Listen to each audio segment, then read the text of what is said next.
আসসালামু আলাইকুম সুপ্রিয় শিক্ষার্থী, যে যেখান থেকে যুক্ত আছেন সবাইকে ইউটার্ন জব একাডেমির পক্ষ থেকে স্বাগত জানাচ্ছি। আমি নাহিদ স্যার।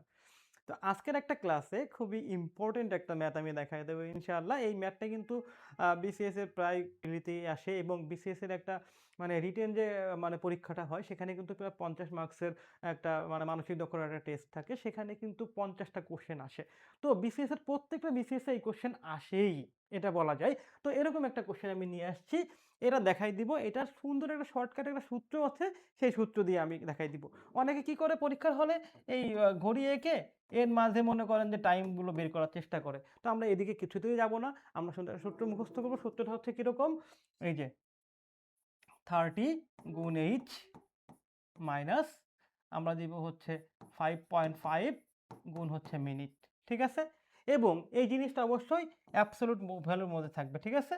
তার মানে হচ্ছে কি, এই যে এর মধ্যে থাকা মানে হচ্ছে কি যে এর মান যদি নেগেটিভও হয় এটাকে আমরা প্লাস হিসাবে ধরবো। ক্লিয়ার? এখন কথা হচ্ছে দেখেন এখানে কি আছে এই অঙ্কে? এই ঘড়িতে বাজে কত? 3টা 15 বাজে। 3টা 15 মানে কি? এটা হচ্ছে ঘন্টা।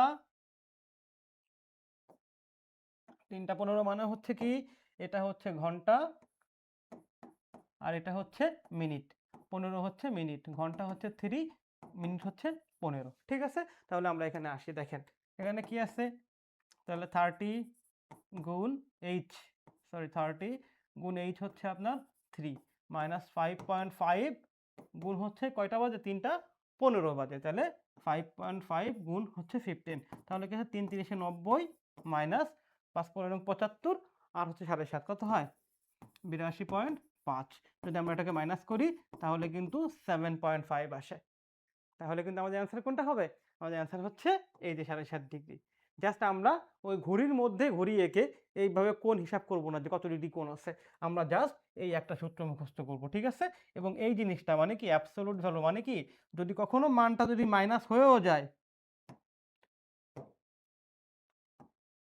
যদি মানটা কখনো মাইনাস হয়েও যায়, এই মাইনাস কোনো ফ্যাক্ট করবে না। এই অ্যাবসোলিউট ভ্যালুর কারণে ওটাকে আমরা প্লাস হিসেবে ধরে নিব। ঠিক আছে? তাহলে আমাদের অ্যান্সার হচ্ছে এইটা। তো প্রতিটা ক্লাসের মতো, প্রতিটা ভিডিওর মতো আপনাদের জন্য এখানেও একটা বাড়ির কাজ আছে। এটা হচ্ছে আপনাদের বাড়ির কাজ। এইটা আপনারা সলভ করার চেষ্টা করবেন। যদি পারেন সেটা সঠিক অ্যান্সার জানাবেন কমেন্টে। যদি না পারেন, কোন জায়গাটা পারেন না, কোন জায়গাটা কনফিউশন মনে হচ্ছে সেটাও জানাবেন। আমি ইনশাআল্লাহ সময় সাপেক্ষে নেক্সট কোনো ক্লাসে বা নেক্সট সেশনে আমি এটা সলভ করে দিব। তো আজকে এই পর্যন্তই। আজকের সেশন এখানেই শেষ করছি। সবাইকে আসসালামু আলাইকুম।